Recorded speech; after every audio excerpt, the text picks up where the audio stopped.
PCOD কি? পিচিঅ'ডিৰ কাৰণ কি জানেনে? মহিলাসকল কিয় এই সমস্যাত ভোগে?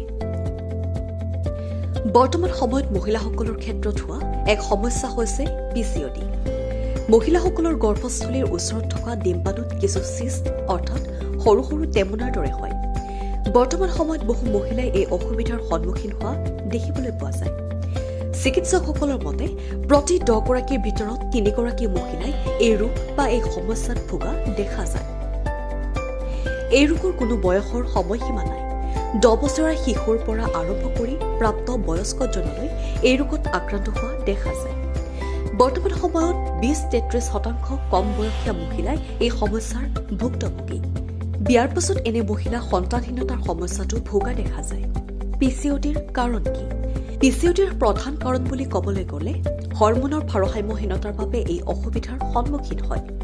অত্যাধিক ওজন বৃদ্ধিৰ ফলত হৰমনৰ ভাৰসাম্য হয়, যাৰ বাবে এনে মহিলাৰ মাহেকীয়া ঋতুস্ৰাৱ কম পৰিমাণৰ বা অনিয়মীয়া বা বন্ধ হোৱা দেখা যায়। খাদ্যৰ বাবেও এই সমস্যাৰ সৃষ্টি হ'ব পাৰে।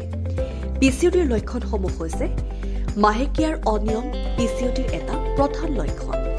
মাহেকীয়া হ'লে তলপেটত বিষ অনুভৱ হ'ব পাৰে। মেদবহুলতা আন এক লক্ষণ।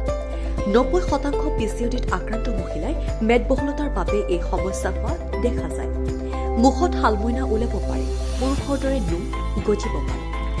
পিচিঅ'ডিৰ চিকিৎসা কি? পিচিঅ'ডিৰ চিকিৎসা বুলি ক'বলৈ গ'লে বহুতে ঘৰুৱা বা আয়ুৰ্বেদিক চিকিৎসা কৰাও দেখা যায়।